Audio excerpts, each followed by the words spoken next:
नमस्कार, मैं शैली आर्या। आप देख रहे हैं सच्ची खबर। चलिए आज की खबरों की ओर चलते हैं। वरिष्ठ समाजवादी नेता शरद यादव नहीं रहे, दुनिया संकट में, साथ आए विकासशील देश, ऐसा प्रधानमंत्री नरेंद्र मोदी का कहना है। सेना प्रमुख का कहना है कि चीन ने पूर्वी क्षेत्र में सीमा पर सैनिक बढ़ाए। झूठी बुनियाद पर इतिहास लिखने में माहिर है जेएनयू, यह बात अवतार 2 ने पकड़ी रफ्तार। सेना प्रमुख का कहना है कि चीन ने पूर्वी क्षेत्र में सीमा पर सैनिक बढ़ाए। थल सेना प्रमुख जनरल पांडे ने गुरुवार को कहा कि चीन से सटी सीमा पर हालत स्थिर है, लेकिन कुछ कहा नहीं जा सकता और किसी भी आकाश में एक स्थिति से निपटने के लिए पर्याप्त संख्या में भारतीय सैनिकों की तैनाती की गई है। चीन ने पूर्वी सीमा पर अपने जवानों की संख्या बढ़ाई है। भारत स्थिति पर नज़र रखे हुए है। भारत ने भी अपने जवानों की तैनाती बढ़ा दी है। सेना दिवस से पहले मीडिया से बातचीत में जनरल पांडे ने कहा कि वास्तविक नियंत्रण रेखा पर तैनात सैनिक विरोधी के किसी भी नापाक मंसूबे को दृढ़ता से नाकाम करने के लिए मजबूत स्थिति बनाए रखने में सफल रहे हैं। झूठी बुनियाद पे इतिहास लिखने में माहिर है जेएनयू विश्वविद्यालय के कुलपति डॉक्टर शांति श्री धुल्लीपड़ी पंडित ने गुरुवार को कहा कि जेएनयू पिछले 75 साल से झूठी बुनियाद पर इतिहास रच रहा है, लेकिन अब कुछ बदलाव नजर आ रहे हैं। तमिलनाडु भारत का सार्वजनिक हिंदूकृत राज्य है। उन्होंने कहा कि उस गैर हिंदी राज्य से मैं पहली कुलपति बनी हूँ जेएनयू की। वरिष्ठ समाजवादी नेता शरद यादव नहीं रहे।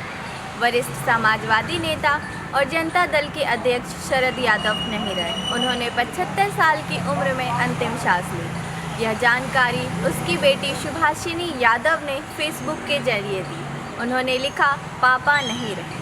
फोर्टिस अस्पताल में फोर्टिस मेमोरियल रिसर्च इंस्टीट्यूट के एक बयान में कहा गया है कि वह अव्यवस्थित आपातकालीन स्थिति में अस्पताल में भर्ती हुए थे। उनकी नाड़ी नहीं चल रही थी और रक्तचाप दर्ज नहीं किया गया। उपचार के सभी प्रयास नाकाम रहे और उनका निधन हो गया।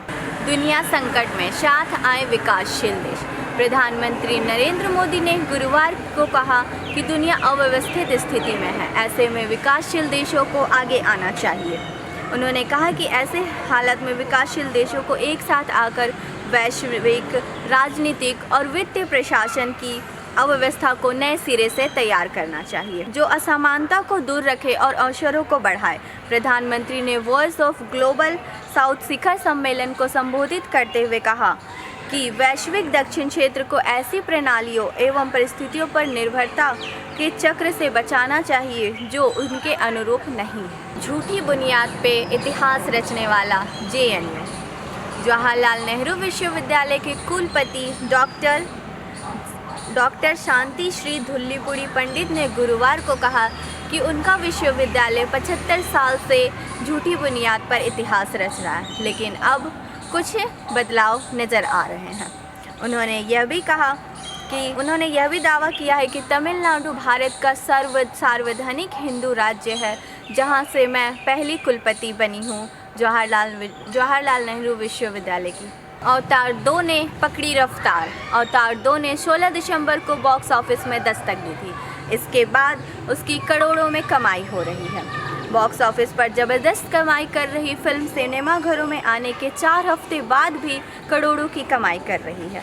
इस फिल्म को सिनेमा में देख नहीं पा रहे लोगों के लिए अब यह फिल्म OTT प्लेटफॉर्म पर रिलीज होगी और यह फिल्म सिनेमा घर आने के 4थे हफ्ते में भी इसकी कमाई करोड़ों में हो रही है और आगे OTT पे भी इसकी कमाई करोड़ों में होगी, ऐसा माना जा रहा है।